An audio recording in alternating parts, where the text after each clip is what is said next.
Bonjour à tous, Angelo pour une nouvelle vidéo consacrée aux outils de la magie blanche. Alors je reçois, comme d'habitude, pas mal de messages qui me disent Angelo, je ne sais pas par quoi commencer, ce que je dois avoir pour pouvoir commencer à pratiquer de la magie blanche. Alors je vais vous donner une petite liste qui est une liste basique, hein. Bien évidemment il y a tellement d'outils et de choses que l'on peut utiliser pour faire de la magie blanche.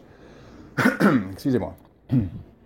Je n'ai pas la prétention, évidemment, dans ce podcast, de vous donner la liste exhaustive des outils de la magie blanche, mais en revanche, ce que je vais vous indiquer ici vous donneront une base solide pour commencer à travailler avec des esprits bienveillants, que ce soit des esprits guides ou bien des esprits célestes. Alors, la première chose, j'ajoute également que je vais mettre dans le texte de description sous la vidéo des liens qui vous permettront d'aller directement sur certains produits. D'accord ? Comme ça, si vous voulez les acheter, vous avez un accès direct via les liens que je vous soumets sous la vidéo. Alors, la première chose à acquérir est un tissu blanc. Parce que lorsque vous faites de la magie blanche, vous avez besoin d'avoir ce qu'on appelle un autel, ce qui est donc un peu la maison des esprits. Un autel peut être une table de nuit, peut-être une étagère, ça peut être une petite table, une table basse. Dans tous les cas de figure, il faut que ce soit quelque chose uniquement dédié à la pratique de la magie blanche. Donc évidemment, si c'est une étagère ou si c'est une table de nuit, il ne faut pas qu'il y ait des bouquins dessus, ou un verre d'alcool, ou une photo de vos vacances en Grèce. Non, il faut que ce qui vous servira d'autel soit vierge de tout autre objet et qu'il ne soit dédié qu'à votre pratique spirituelle. D'accord ? Donc bien évidemment, il vous faut un autel, et ensuite il vous faut un linge blanc.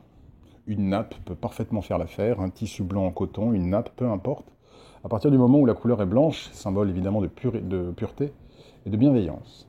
C'est aussi une manière de respecter les esprits avec lesquels vous entrerez en contact. Puisque la couleur blanche, évidemment, est une couleur qui vibre parfaitement avec les esprits célestes, comme vous pouvez l'imaginer.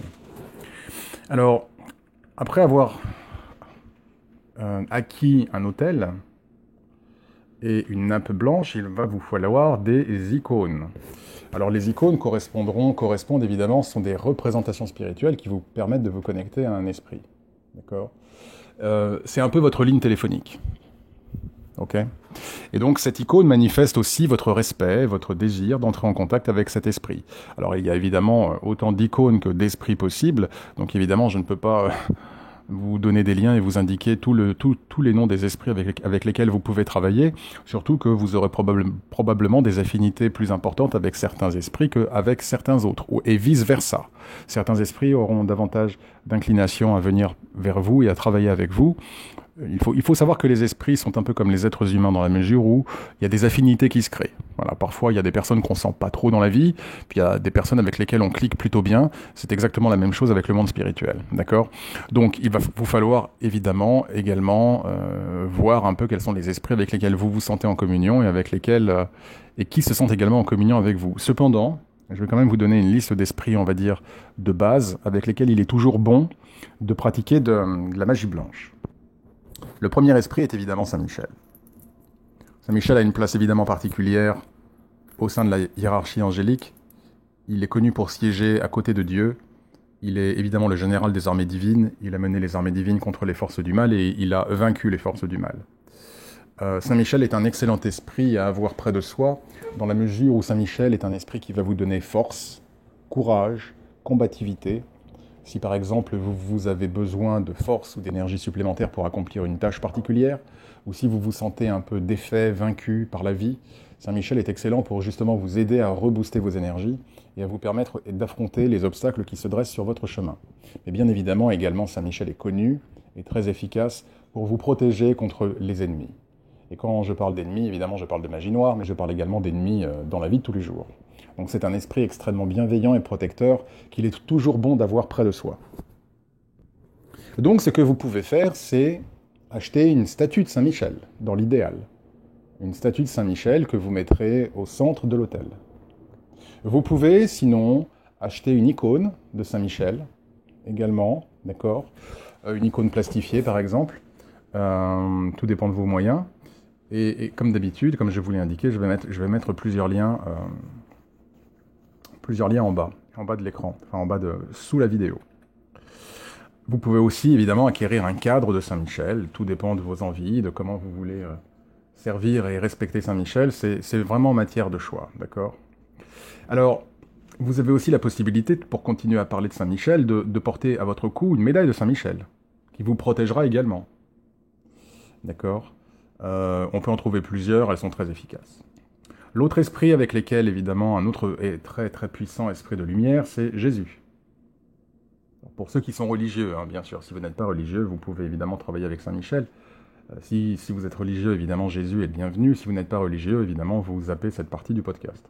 Mais bien évidemment, Jésus guide, il adoucit les peines, il conseille, il permet de traverser les périodes difficiles de la vie. Et encore une fois, vous pouvez vous procurer une image de Jésus que vous ajouterez également à votre autel, ou un cadre, ou bien évidemment une médaille. Le troisième esprit que j'aimerais également mentionner est Saint Benoît, qui est excellent pour se protéger contre la sorcellerie. Il est connu pour avoir toute sa vie défié le diable et avoir vaincu les tentations du diable et ses tentatives pour le faire tomber. Donc là encore, vous pouvez vous procurer une image de Saint-Michel, une image de Saint Benoît, une statue de Saint Benoît, une médaille de Saint Benoît ou un cadre de Saint Benoît. D'accord. Il y a beaucoup d'autres esprits, il y a beaucoup d'autres archanges et beaucoup d'autres saints. Vous pouvez faire des recherches et voir un petit peu les attributs des saints et des esprits angéliques. Et vous pourrez ainsi confectionner, customiser si je puis dire, votre autel spirituel. Pour l'instant, je m'arrête là s'agissant des esprits, avec Jésus, Saint-Michel et Saint-Benoît, mais évidemment, il y en a tellement d'autres. Alors ensuite, il vous faudra évidemment des bougies. Puisque les bougies sont des offrandes particulièrement appréciées par les esprits célestes et par les saints, qui vous permettent justement de les honorer, d'honorer leur nature bienveillante et lumineuse, et qui manifestent votre offrande et votre respect. Alors, il y a plusieurs catégories de bougies. Il y a d'abord les neuvaines, qui, par définition, brûlent 9 jours, jusqu'à 9 jours, et elles sont vraiment excellentes lorsque l'on a des requêtes particulières, et que l'on souhaite que cette bougie dure un certain nombre de jours, et que l'on fait un rituel qui s'étale sur plusieurs jours. C'est également une très bonne offrande, la neuvaine. Alors on peut en acheter à l'unité, ou on peut en acheter en pack, ce qui est évidemment plus cher à l'achat, mais bien meilleur en termes de rapport qualité-prix. L'avantage des neuvaines, c'est que vous pouvez justement prendre des neuvaines personnalisées. Vous pouvez avoir par exemple une neuvaine de Saint-Benoît, une neuvaine de Jésus, une neuvaine de Saint-Michel, etc., une neuvaine de la Vierge Marie.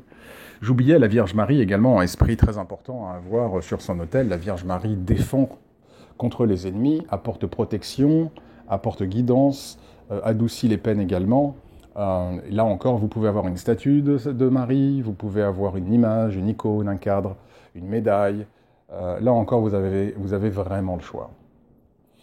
Les autres bougies que vous pouvez également, dont vous allez avoir besoin, ce sont les bougies chauffe-plat, qui sont parfaites pour un petit, on va dire, hello quotidien, un petit salut quotidien à un esprit. Les bougies chauffe-plat sont très bonnes. Autre avantage, c'est qu'elles ne risquent pas elles ont toujours un support en aluminium qui fait qu'il n'y a pas de risque. Vous pouvez les poser sur votre autel, il n'y a aucun risque qu'elles brûlent quoi que ce soit. Là encore, on peut en trouver par différentes catégories de packs. Je mets les liens sous la vidéo. Enfin, bien évidemment, vous avez les bougies longues traditionnelles qui peuvent être effectuées lors des rituels ou tout simplement en guise d'offrande également, qui brûlent plus longtemps que les bougies chauffe-plat, moins longtemps que les neuvaines. Là encore, on peut trouver des packs de 10, des packs de 50. Bon, voilà. Je ne me lance pas pour l'instant dans les bougies colorées, ce sera peut-être l'objet d'une prochaine vidéo. Pour l'instant, j'en reste vraiment, comme je vous l'ai dit, à la base. Le blanc est une couleur universelle, vous pouvez travailler et utiliser des bougies blanches pour travailler avec n'importe quel saint et n'importe quel archange. Alors ensuite, il vous faudra également de l'encens, d'accord? Donc brûler de l'encens est une manière également d'augmenter les vibrations de votre temple. Votre temple, c'est le lieu où se situe votre autel, d'accord? On appelle ça le temple. Donc, faire brûler votre encens permet d'augmenter les vibrations de votre temple et dès lors de rendre l'atmosphère de votre temple plus agréable et plus en phase avec les vibrations spirituelles des esprits guides ou des esprits angéliques. L'encens va purifier vos énergies, va élever les énergies de votre pièce et dès lors va rendre l'endroit beaucoup plus à même de recevoir la visite spirituelle. Donc, pour cela, évidemment, il va vous falloir un réceptacle, d'accord, et il vous faudra également des rondins de charbon ardent sur lesquels brûlera votre encens. Alors, s'agissant de l'encens, je vous conseille vraiment d'utiliser de l'encens en grains, vraiment pas en cône ou en stick. faut vraiment que ce soit de l'encens de très très bonne qualité. Vous avez beaucoup d'encens, là encore je ne me lance pas dans les différents détails et descriptions. Si vous n'êtes pas trop sûr de quel encens utiliser au départ, ne vous en faites pas. Vous avez vraiment tellement d'encens, l'encens d'église, le sang de dragon, qui n'est pas du sang, hein, c'est bien une résine. Le sang de dragon qui, entre parenthèses, est très bien pour Saint-Michel. Sinon, vous pouvez acheter de l'encens de myrrhe et de ce qu'on appelle du frankincense. Le mélange des deux est excellent également pour purifier les lieux d'énergie négative. La sauge également est très utilisée. Vous avez l'encens de Liban. D'ailleurs, il me semble que c'est le même nom que le frankincense. Je raisonne en anglais parce que j'utilise les mots en anglais. L'encens de Liban, l'encens d'église, le copal. Le copal blanc est très très bien aussi. Copal blanc. Alors vous avez différents types de copal. Le copal blanc est très puissant, très très puissant. Donc vous avez tous ces encens qui évidemment seront excellents et que vous pouvez aussi faire brûler en guise d'offrande. Juste pour faire plaisir aux esprits et manifester votre souhait d'entrer en contact avec eux et de les satisfaire. Alors, déjà avec tout. Alors évidemment, ensuite, il y a de l'eau bénite. L'eau bénite est très bien. Vous pouvez asperger votre autel d'eau bénite. C'est une très bonne offrande également. Cette eau bénite peut également vous servir pour vous. Donc c'est quelque chose également à prendre en considération. Voilà, donc avec tout ça, tous les éléments que je vous ai indiqués, déjà, vous serez bien parti pour avoir des bases solides pour commencer à pratiquer de la magie blanche avec les esprits angéliques, les anges, les archanges, les saints, voire même vos ancêtres. Je ferai sûrement une vidéo sur les ancêtres ultérieurement. C'est encore un autre sujet. En tout cas, voilà pour l'instant les premiers outils dont vous pourriez avoir besoin pour commencer efficacement à travailler la magie blanche. Après, il y a évidemment d'autres choses, hein, des offrandes personnalisées pour chaque ange ou archange, les herbes, les plantes. Bon, après, il y a les parfums, ce genre de choses. Bon, après on développe davantage. Mais pour l'instant, pour commencer déjà avec ça, vous êtes très bien parti. Vous êtes très bien parti, vous êtes certain de faire plaisir aux esprits célestes. Et c'est une bonne manière déjà pour commencer à pratiquer de la magie blanche. D'accord ? Donc c'est vraiment, on va dire, le guide du débutant de la magie blanche. C'est vraiment les éléments de base indispensables pour commencer. Comme je vous l'ai dit, ces éléments ne sont pas exclusifs. Il y en a beaucoup, beaucoup, beaucoup d'autres. Mais déjà, avec ça, vous serez très, très bien loti. Voilà, donc comme je vous l'ai indiqué, je mets tous les liens sous la vidéo. Comme ça vous donnera déjà ça vous permet de gagner du temps et de pouvoir éventuellement acheter ce que vous désirez. Je vous remercie beaucoup pour avoir écouté ce nouveau podcast.